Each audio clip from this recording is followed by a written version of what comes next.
Start your countdown to the most delicious Sunday of the year at Whole Foods Market. The Easter in Bloom event is on. Experience it in stores from March 29th through April 11th with irresistible deals and delights store-wide. Save on feast-worthy animal welfare certified meats like spiral cut ham and boneless ribeye. Then add a flash of green to the scene with savings on organic asparagus. Too busy to cook? Don't sleep on their crowd favorite catering. Find all of that plus Source for Good floral bouquets and more at your local Whole Foods Market. It's another Q&A edition of Optimal Health Daily, episode 2100, and I'm Dr. Neal Malik.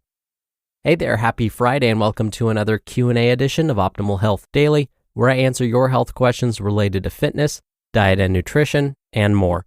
You send in the questions, and I answer them for you. Oh, and you'll get a gift from us if you send a question in. I'll tell you all about that right after today's Q&A. And once a month, usually during the first Q&A episode of the month, I mention a bit about my background and credentials so you can better understand where my perspectives come from. And given this is the first Q&A of the month, it's time. Now, while I've always been obsessed with Batman and Angels baseball, I wasn't always interested in nutrition, exercise, health, and wellness. But being diagnosed with a chronic disease at the age of 19 definitely changed my life's purpose. It was then I decided to focus my attention on helping others so that no one else had to experience a chronic disease diagnosis like I did.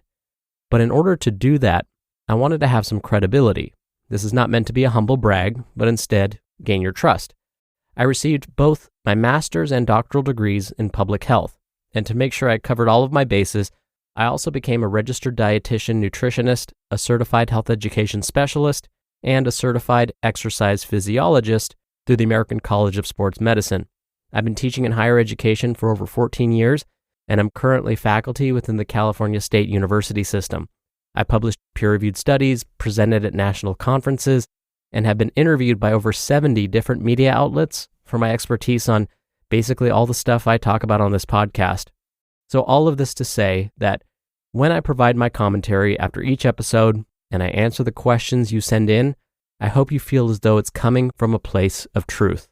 My only intention is to help you feel your best. And with that, let's hear today's question as we optimize your life. Today's question came via email. Lori writes, "Hi, I've been listening to OHD Daily for several years. You've cleared up many myths and questions I've had over this time. Thank you. My question is this. There have been several interesting and informative episodes on the topic of omega-3. But I understand we also need omega-6 and omega-9 in our diet in general and in certain ratios along with omega-3. Could you please provide me with clarity on the need for omega-3, 6, and 9, and in what ratios and where to find the best sources?" Thank you so much for taking the time to send in your question, longtime listener Lori, and thank you so much for your kind words. I'm thrilled that you find the show helpful. Now, when I was in grad school, we talked about how by consuming too many omega-6 fats, it could lead to an increased risk for chronic disease. Specifically, we were taught that consuming too many omega-6 fats in relation to omega-3 fats could be the issue. They called this the omega-6 to omega-3 ratio. We were told that most Americans regularly consume 6 to 12 times more omega-6 fats than omega-3 fats. So they would say the omega-6 to omega-3 ratio was 6 to 1 or 12 to 1. More recently, though, there's been less emphasis on this ratio.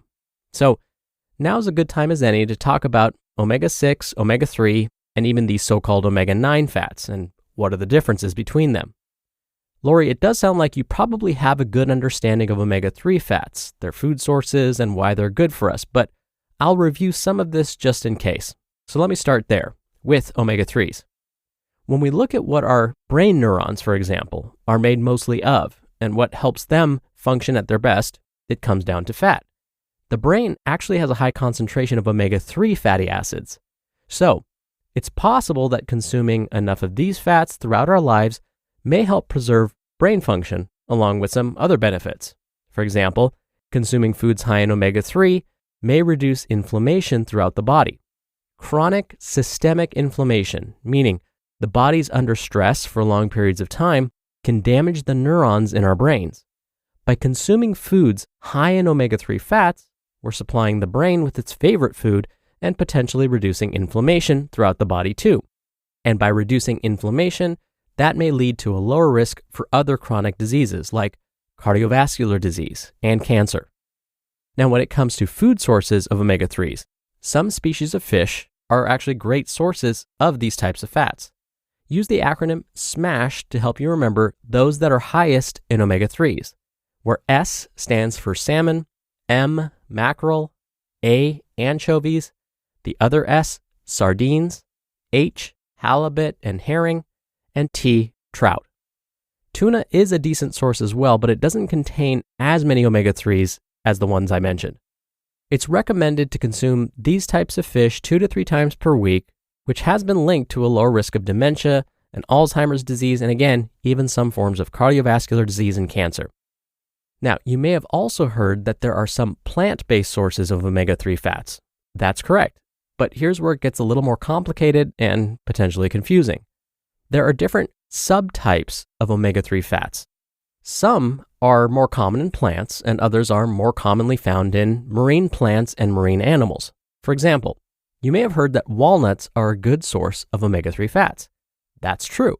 Walnuts, though, contain a form of omega-3 fat called alpha-linolenic acid, or ALA. But fatty fish like salmon, mackerel, anchovies, and basically the list I just mentioned, contain different types of omega-3 fats. They contain eicosapentaenoic acid, abbreviated EPA, and docosahexaenoic acid, abbreviated DHA. Plant sources of omega-3 fats don't have these specific subtypes, or if they do, the amount is really tiny.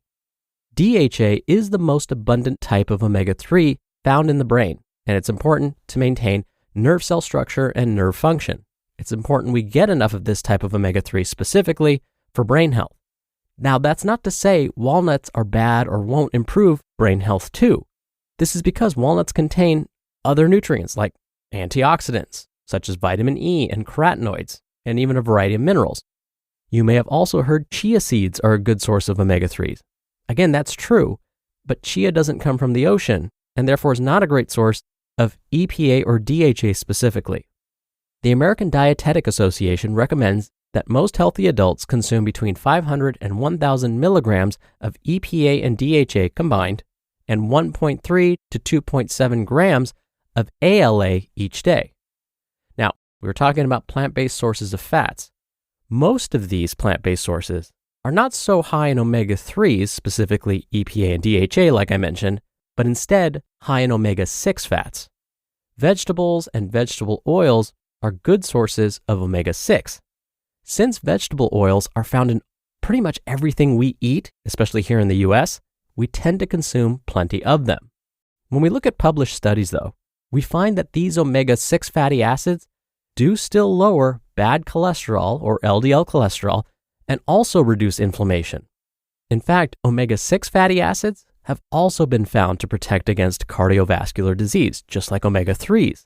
So, both omega-6 and omega-3 fatty acids are healthy. And going back to the idea of this omega-6 to omega-3 ratio, I'm going to quote the Harvard School of Public Health here. They argue that since both fats are good for us, it's like, quote, good divided by the good, end quote. So they say it's basically meaningless to compare these two fats in this way. Now, what about these so-called omega-9 fats? Omega-9 fats are actually known by their more common name, monounsaturated fats. Unlike omega-3 and omega-6s, the body can actually create monounsaturated fats on its own. But we do find that getting these monounsaturated fats in our diets also reduces disease risk. For example, olive oil, avocado oil, nuts, and seeds are all good sources of monounsaturated fats. So, what's the bottom line here? Most health professionals agree that we should consume more omega-3 fats, and you might hear that the best ratio is 2-to-1, meaning we only consume twice as many omega-6 fats when compared to omega-3s, instead of the 6 to 12 times as much. But again, this is debatable. Most agree that Americans should think about consuming more omega-3s and to aim to get that 500 to 1,000 milligrams of EPA and DHA each day. And if at the same time we can reduce the amount of saturated fat we consume and not stress too much about omega-6 and monounsaturated fats, we'll probably be in great shape. Start your countdown to the most delicious Sunday of the year at Whole Foods Market. The Easter in Bloom event is on. Experience it in stores from March 29th through April 11th with irresistible deals and delights store-wide. Save on feast-worthy animal welfare certified meats like spiral cut ham and boneless ribeye. Then add a flash of green to the scene with savings on organic asparagus. Too busy to cook? Don't sleep on their crowd favorite catering. Find all of that plus Source for Good floral bouquets and more at your local Whole Foods Market. Thank you again so much for sending in your question, Lori. Now, if you want to send in a question to be answered right here on the show, you'll get a copy of our hardcover Optimal Living Daily Workbook shipped to you if you're in the U.S. If you're outside of the U.S., that's okay. We'll email you a digital copy. So to email a question, just send it to health@oldpodcast.com. Or if you want to hear your voice on the podcast, come by oldpodcast.com/ask. Right on that page, you can record straight from your computer's microphone. It's super easy. You can even play back your message, and if you don't like it, delete it and do a retake. Or you can do it the old-fashioned way and call in your question. The number is 1-61-I-LOVE-OHD. That's 1-614-568-3643. Thank you so much for doing that. Answering your questions is my favorite part of the show. All right, that's another Q&A edition of Optimal Health Daily. Thank you for listening every day. Thank you for listening all the way through. I hope you have a great start to your weekend, and I'll see you back here tomorrow where your optimal life awaits.